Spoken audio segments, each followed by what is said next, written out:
Bună ziua, dragii noștri, și bine ne regăsim aici la Conectat în Autenticitate.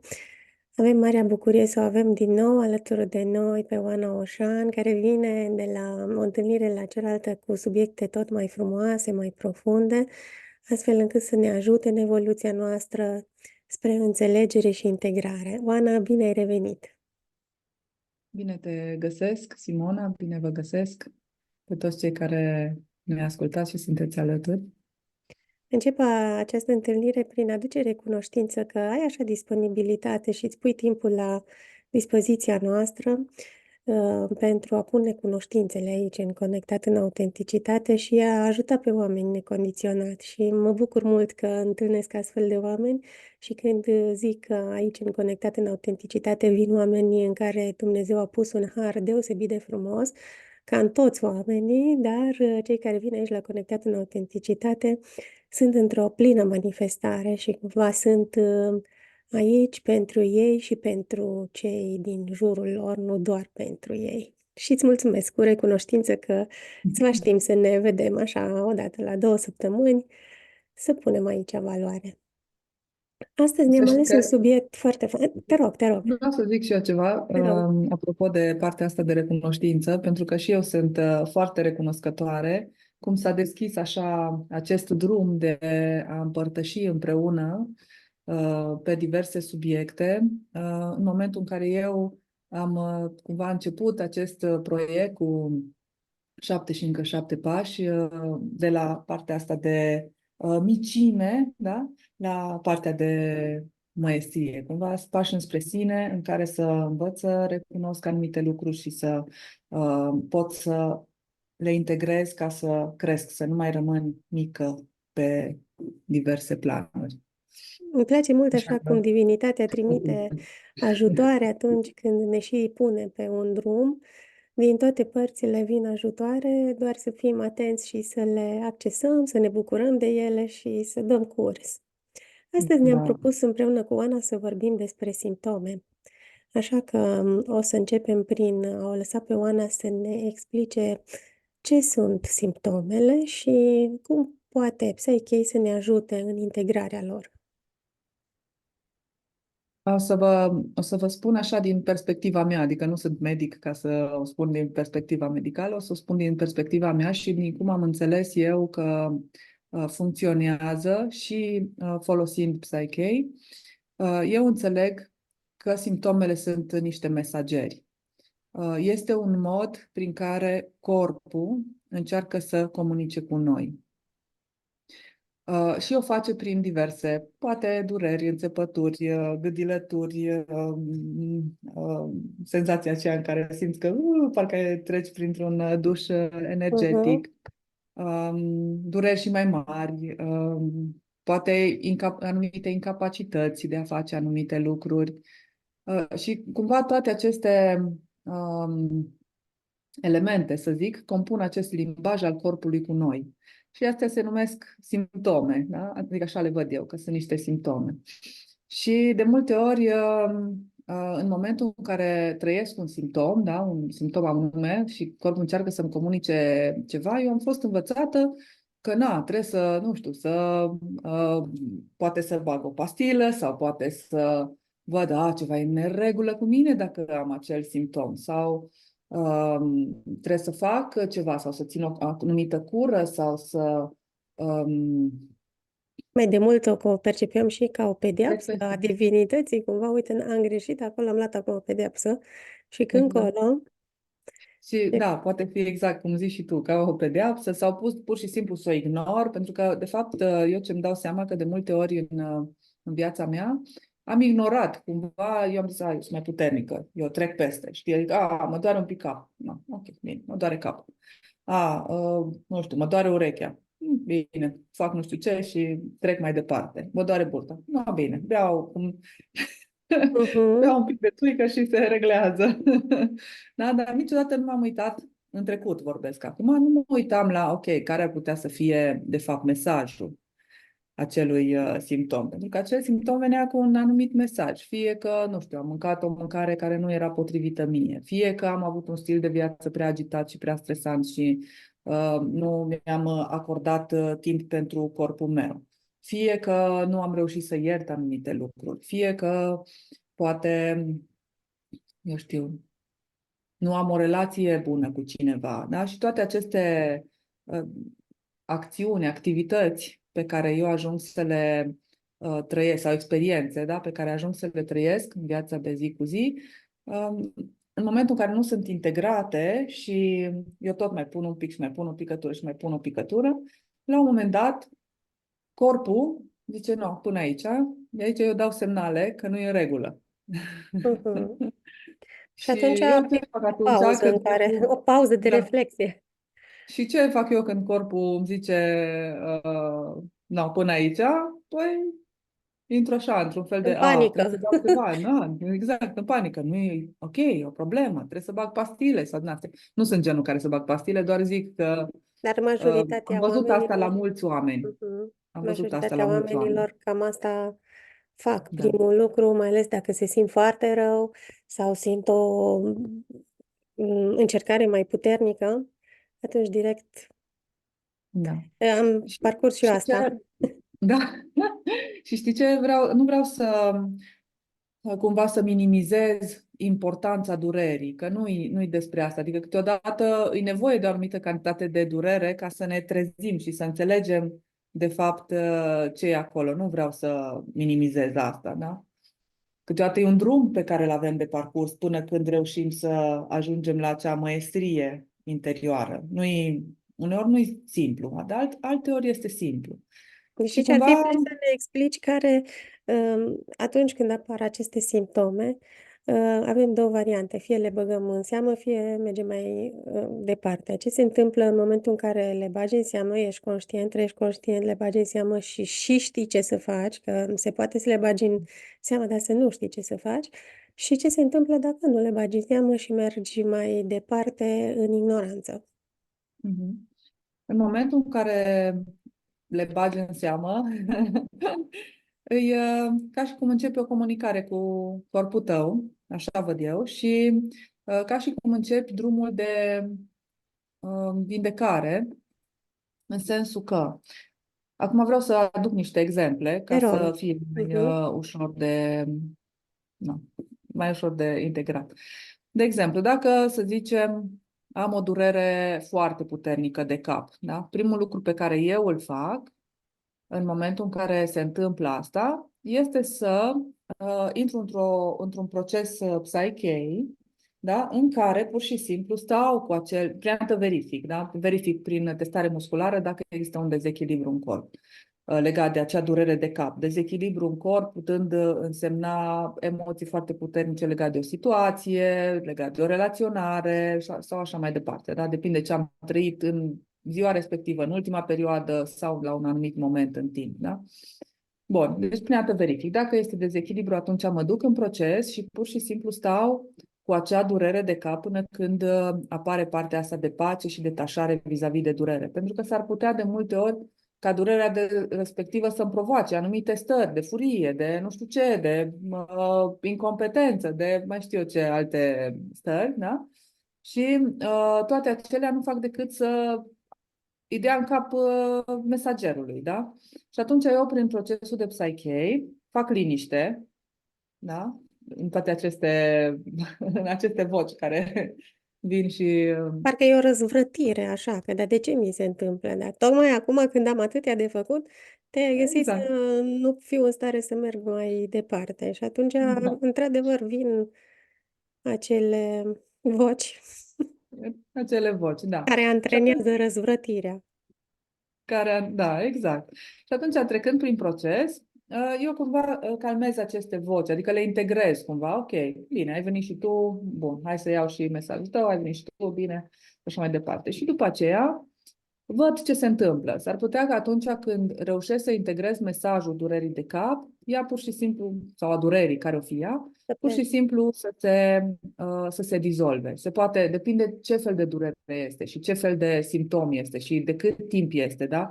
Se poate să ia mai puțin timp sau se poate să fie nevoie să se mai facă anumiți pași până când se reușește vindecarea completă, da? Deci Adică, știi de că mi se exemplu, pare că acum trebuie au să fii fost foarte bine antrenat ca să poți să te detașezi, să fii observator, să stai la discuții cu durerea, să o integrezi, să te împrietenești cu ea. Deci mi se pare că e acolo în proces. un proces.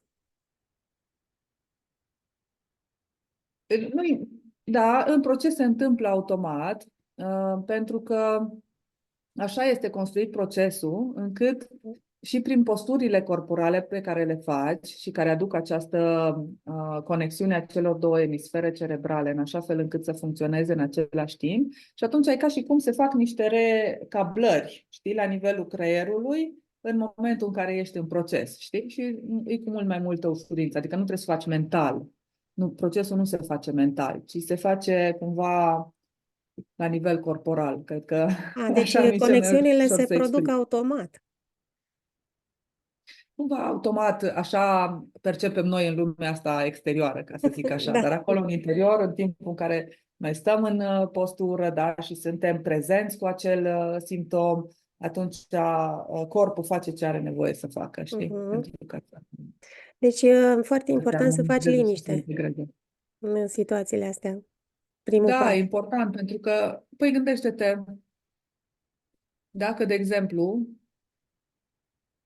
ești pe un stadion unde este multă gălăgie, da? Sau oamenii scandează, hai, hai, hai, hai, hai, hai, da? Se simte și mai mulți, și mai mulți, și mai mulți, și mai mulți, da? Aderă. Și destul de greu de făcut liniște.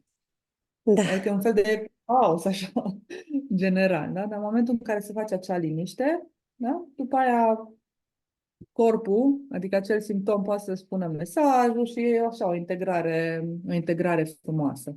Așa Uite, cum vreau să dau un povestește, acum mi-a exemplu. venit în minte cât de antrenat și focusat trebuie să fie un fotbalist profesionist, de exemplu, Da. ca să se detașeze de cei în jur și să-și facă misiunea acolo pe teren. Foarte Da. fain ai explicat. M-ai făcut și pe mine să înțeleg. Uite, vreau să aduc acum un exemplu din viața mea, din experiența mea, înainte și după ce am întâlnit Psyche. Am avut o perioadă 2018, un an foarte greu, în care uh, am avut răceli multe, mă tot îmbolnăveam des, mi s-a înfundat nasul și n-am mai putut să respir pe nas un an de zile. Deci un an de zile mi-a fost nasul înfundat, deși încercasem tot felul de și medicație și nu știu, încercasem tot felul de lucruri, dar nu foarte mult. Adică eram așa, mai cumva eram la stadiu în care îmi era greu. Da? Îmi era greu, era acel de ce, era cu durere, cu suferință. Da? Deci asta a fost anul respectiv. Și după aia, în următorul an, veniseră spre mine informații cum aș putea să ies de acolo, dar nu eram în stare. Știi? Adică atât de greu era, încât nu eram în stare să fac asta. Și în următorul an am început să fac niște exerciții de respirații și era un întreg protocol, probabil ai auzit de Wim Hof, el are un întreg protocol de respirații, exerciții fizice, dușuri reci calde și așa mai departe. Și am reușit să mă adun și să încep să fac un program de-a lui, care dura 10 săptămâni. Și după 3 săptămâni am început să pot respira pe nas. După 3 săptămâni de exerciții în fiecare zi și de dușuri reci și așa, am reușit să încep să pot să respir pe nas. Și am fost wow! Și după încă vreo o săptămână, două, am simțit că încep să am energie. Că înainte, pur și simplu, la prânz trebuia să dorm, că nu mai puteam să merg mai departe în zi, știi, dacă nu dormeam. Și, practic, am urmat acel program, eu l-am tot refăcut, cred că un an jumate l-am tot repetat, pentru că am simțit că mă ajută. Tot în anul ăla în care m-am apucat eu de Wim Hof și de aceste exerciții, da, și care m-au ajutat și mi-au desfundat nasul, Am fost și la primul curs de Psyche, la cursul de bază. În, și când am ajuns eu la cursul de bază, mai rămăsesem cu o problemă pe respirație, și anume, dacă dormeam pe partea dreaptă, mi se înfunda nasul. Dacă dormeam pe partea stângă, nu mi se înfunda nasul. Da? Deci era simptomul acesta că se înfunda nasul dacă eu mă puneam pe dreapta. Bun. Și atunci, când am mers la cursul de Psyche, cel de bază, învățând protocolul, chiar acolo, în timpul cursului, cred că în a doua zi de curs, am făcut o echilibrare pentru treaba asta, că nu puteam să dorm pe partea dreaptă, că mi se înfunda nasul. Și după aia mi-am văzut de ale mele, da? M-am întors acasă, că eu făcusem cursul atunci în străinătate, și după o săptămână i-am dat seama, am realizat, măi, dar eu acum pot să dorm pe partea dreaptă. Deci a fost Mhm, așa, știi, wow, că am reușit să rezolv cumva cu totul să integrez, nu să rezolv, să integrez cu totul ce mhm. a adus acel simptom. Dar vezi, a fost un drum lung, adică a durat aproape 2 ani. Un an m-am chinuit, o perioadă am făcut exerciții care m-au ajutat și după aia am făcut această echilibrare care din nou m-a ajutat. Adică e vorba de Da? ani care pot fi salvați într-o terapie sau poate mai multe dacă e nevoie sau cum... Da, pot fi. Deci, acum, cum procedez eu în momentul actual? Dacă vine un simptom, încep cu Psyche.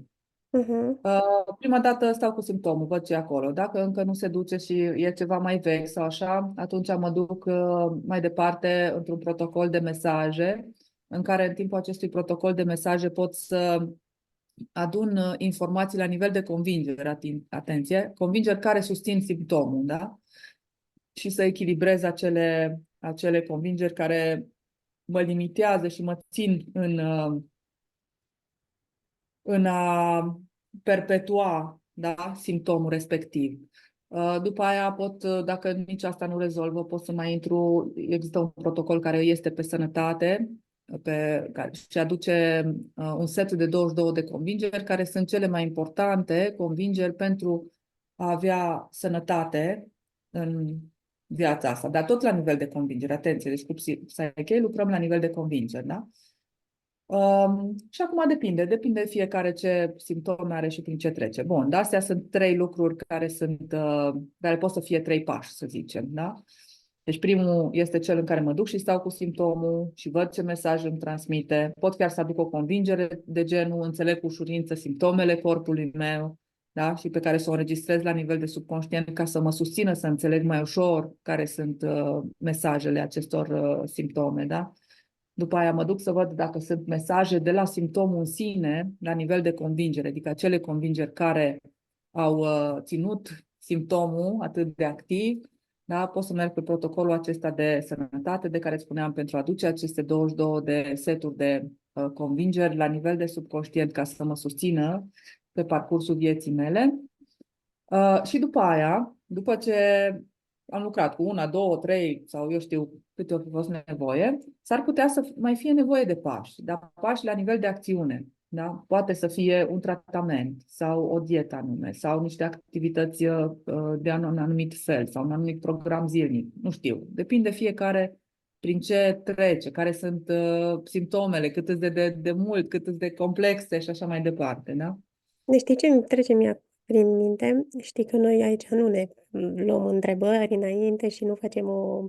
Pur și simplu să lăsăm să curgă discuția. Și mă gândeam acum, ceea ce tu povestești aici, presupune că omul care dorește să se vindece așa are o legătură cu corpul lui și are o claritate ca să poarte aceste discuții, să-și facă conștientizările, să treacă prin acești pași care presupune o muncă în spate. De exemplu, pentru un Da. om care este deconectat de corpul lui, acolo munca s-ar putea să fie, știi, adică se poate el să fie bine intenționat în acest moment, deși este deconectat de corpul lui, și să-și tot pună întrebări și să nu vină niciun răspuns. Da. Și atunci să spunem, nu funcționează. Ba, funcționează, dar pentru început, adică să luăm și posibilitatea asta și să vorbim și pentru acești oameni, că nu e nimic pierdut. Așa e. Cumva poate fi un pas să te acceseze pe tine sau pe cei care facilitează. Da. um, Sau, deci, cred că primul lucru e să nu-ți pierzi speranța, că se poate rezolva. Da, și aș vrea să mai specific aici un lucru care l-am auzit spus de mai mulți învățați, chiar am auzit și la Sadhguru că a spus despre acest lucru. După aia mai ascult pe un domn doctor, Robert Morse, poate știi de el, care spune același lucru. Și am mai auzit și la alții de-a lungul timpului, și anume că nu este suficient atunci când trec printr-o boală, că de fapt ei zic că nu există boală, da? Dacă când trec printr-o boală care mi-aduce niște simptome, da? Adică corpul vrea să comunice cu mine, nu este suficient să iau pastile, pentru că doar cu pastile bag supreș. Mhm. Întotdeauna trebuie să mă uit și la partea uh, de da, cu ce vrea, cumva la partea spirituală vine într-un Ce fel să vrea să-mi zic, dar transmită corp. da, ce vrea să-mi transmită corpul și să lucrez și pe partea aia. Adică nu e suficient. Nu vreau să exclud partea aia cu pastile și ăsta, că nu despre asta e vorba. Dar ideea Și e să mă poate fi uit, chiar salvatoare într-un moment mai de sigur, criză, dar după ce trece sigur, criza, poți să te întrebi, păi, dar boala asta ce-o fi vrut să mă învețe? Hai să văd de unde a pornit, care sunt cauzele, ce am de făcut, ce am de îmbunătățit. Așa sigur, de ușor. ca să ajung să o integrez cu totul, da? Nu e suficient asta.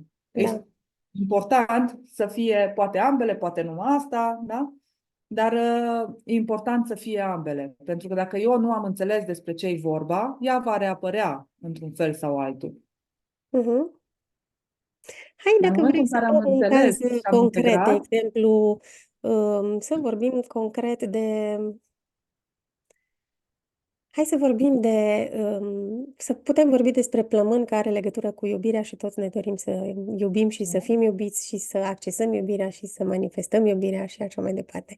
Și cred că ar ajuta chiar pe toată lumea pentru că suntem într-o perioadă în care iubirea are un cuvânt important de spus, mai ales acum că vine primăvara, 1 martie, toată lumea e așa într-o energie faină, știi, și de iubire. Și hai să vorbim despre asta concret, dacă vrei și tu să să vorbim un vedem pic, ce să este. dezvoltăm, să luăm așa un caz concret, să zicem, eu chiar sunt un om care pot să mă întreb, să vină răspunsuri, să înțeleg ce se întâmplă, dar hai să vedem un om care nu are răspunsuri, adică are o situație pe plămân și gata, știi, cumva te și gândești, na, salut, cam asta e mergi spre final, deși sunt atât de multe, deci poate fi chiar numai un simptom, faptul că ai o situație pe plămân.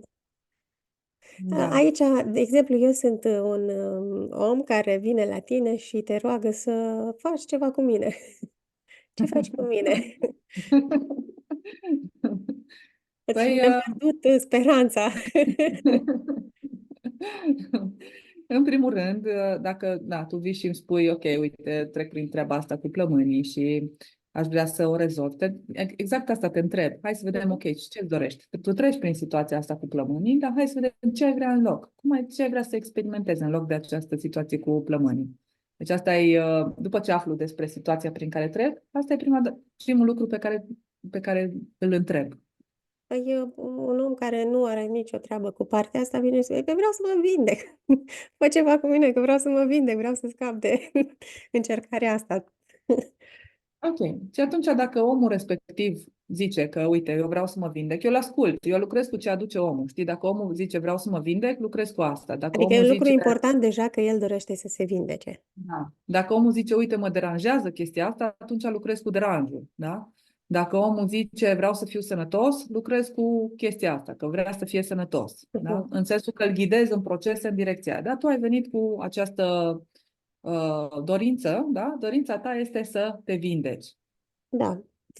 Uite, Bun, și vreau să atunci mă vindec. Eu, ca și om care poate vorbi și comunica cu corpul lui, deci sunt două răspunsuri ca să mergem pe două planuri. Eu spun, eu doresc să mă eliberez de tristețe. Celălalt Mhm. spune, eu vreau să mă vindec. Fă cu Mhm. noi, Deci asta cu e noi în ceva. interiorul tău, te referi. Sunt cele două, da? Da, da, Bun. da. Și atunci, primele lucruri pe care le putem face destul de rapid, exact din ce ai spus tu, este să aduci două convingeri. Unu, mă eliberez cu ușurință de tristețe, de exemplu, sau cum îți Mhm. sună ție bine, că eu doar îți propun, dar tu decizi Îți faci cum e cel singur mai potrivit pentru convingerea. tine. Exact, da. Dacă pentru tine e bine, mă eliberez cu ușurință de tristețe, o pui așa, știi? Dacă Așa, și vrei în să cel mai auzi, scurt timp și cât mai repede posibil, da. pui tot ce vrei Exact. acolo. Cel mai scurt timp, da. Poți să pui, da? Și după aia, al doilea este cu a mă vindeca, da? Mă vindec cu ușurință sau rapid sau de situația asta prin care trec legat de plămâni sau ceva de genul ăsta, știi? Acum De vreau adus eu să te tot întreb așa că o în convingere. procesul acesta psyche, cum ar veni, îi dai o temă omului ca el să-și repete sau pur și simplu acolo un proces cu el reușește să integrezi acolo. Și nu mai Da. are teme după aceea, că nouă ne place să nu avem teme, dar să fim rezolvați dacă se poate ieri. Are teme, dar nu tema nu este să repete. Ok.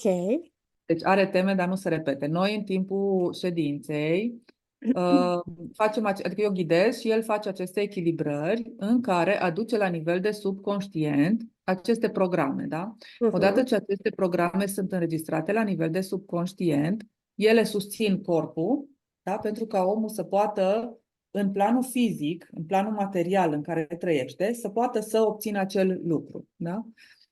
Ce înseamnă asta? Care e tema lui? Tema lui, după ce și-a adus convingerea că mă vindec cu ușurință sau că mă eliberez de temeri sau mai știu eu ce, da?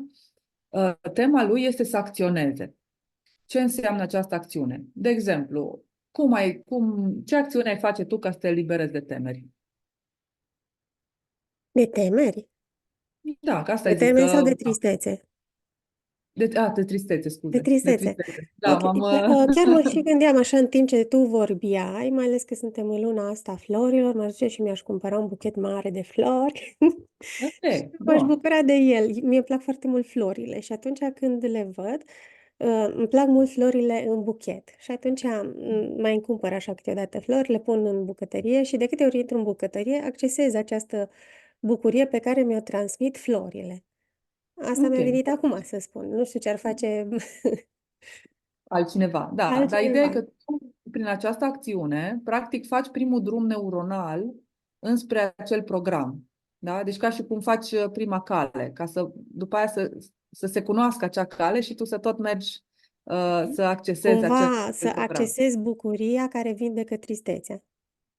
Nu neapărat, că eliberarea de tristețe poate să fie și de genul, nu știu, îmi notez pe o foaie tristeții pentru ce sunt tristă și după aia îi dau foc. Adică poate să Ok, fie și asta. foarte fain. Deci, uite, mai avem o Da, posibilitate. Când îi exact. plac florile, Sau să dea foc foilor. Să scrie să da, dea foc. poate fi o altă formă, știi? Sau, nu știu, mă pun și plâng, fac meditația asta a plânsului o dată pe săptămână, ca Așa. să dau drumul la Sau, tristețe. uite, mie îmi place foarte mult să călătoresc. Și mi se schimbă foarte mult starea atunci când călătoresc și dacă merg într-o zonă de munte, mă ajută mai tare pentru că vine aerul curat și mă ajută în respirații, pur și simplu că mă plimb pe acolo, deja plămânul se curăță și se mai eliberează puțin. Da. Asta e o variantă. E o altă variantă și Mhm. stabilești că, uite, o să călătoresc în fiecare săptămână sau în fiecare lună, la munte sau ceva de genul ăsta, știi? Da, Și atunci aceste acțiuni te ajută, da, să tot te eliberezi din această tristețe. da. Deci, Ok? ideea e că să faci cât mai multe acțiuni spre bucuria sufletului sau Nu neapărat cât mai multe, dar să faci acțiunile care să te ducă acolo, da, înspre bucuria sufletului, Mhm. știi? Da, uite, ne-ai dat Sau, deja o rezolvare foarte importantă pentru cei care au situații pe plămâni. da. Dar pentru Și cei care nu au conexiune cu corpul lor și poate nu reușesc să te acceseze pe tine, ai dat și variantele, că scrii pe o foaie și dai foc sau... exact. Și ce vreau să zic, încă un lucru care e foarte important, că poate ar zice oamenii, ok, las că eu fac numai chestia cu scrisul pe foaie și dau foc. Păi și asta o variantă, s-ar putea să funcționeze sau s-ar putea să nu funcționeze. De ce? Dacă eu la nivel de convingeri nu am programul care să mă ajute să mă eliberez de tristețe cu ușurință, ci am programul de genul nu știu, adun tristețea în mine, eu, chiar dacă fac acțiunile, nu vor avea efect, pentru că Da. nu Ce am mare programul adevăr care spui să mă aici, pentru susțină. că eu am întâlnit mulți oameni care sunt ancorați acolo în suferință și nu doresc, măi, pot să-i trag eu cât vreau, că ei tot nu doresc să plece de acolo. Foarte fain. Și uite, acum, Da. în ultimele 10 minute de discuție, aș vrea să te axezi un pic pe abordarea acestor simptome prin Psyche, astfel încât oamenii să înțeleagă ajutorul pe care îl pot primi. Păi, În câteva ședințe, că despre asta e vorba, că salvezi foarte mult timp atunci când lucrezi de așa natură. da, practic aduci la nivel de convingeri aceste noi convingeri sau faci aceste curățări, pentru că stând cu simptomul până se instalează pacea și detașarea, tu faci un fel de curățare, adică pur și simplu detașezi de simptomul respectiv orice, acele voci de care vorbeam, știi? Mhm. Greutăți sau emoții sau, eu știu, întâmplări anume sau așa mai departe, da? Deci pur și simplu asta e curățarea pe care o faci, pentru ca după aia să fie curățenie, să fie acea pace, așezare, liniște, da? Și să poți trece la următorul nivel, pas în vindecare. Și atunci, asta, cumva, eu asta încurajez, ca întotdeauna, prima dată, să, ok, vine simptomul, simt ceva, nu, să nu-i dau ignor, adică e un mesaj care vine spre mine din partea corpului. E ca și cum, hai să zicem, corpul este un extraterestru, da? Și îl văd în fața mea, dar pot să aleg să mă fac că nu-l văd pentru că sunt prea speriată ca să-l văd, da? Sau pot să zic, eu nu vreau să-l aud pentru că mi-e frică de el sau mai știu eu ce, dar ideea e că în momentul în care eu aleg să-l văd și să-l aud pe acel extraterestru, atunci pot real să integrez cu totul ce are de spus, adică să am o comunicare cu el. Foarte fain ce spui tu aici, deci foarte fain exemplu ai dat, adică, deci dacă nici asta nu-l înțelegem, atunci rămânem la medicamente.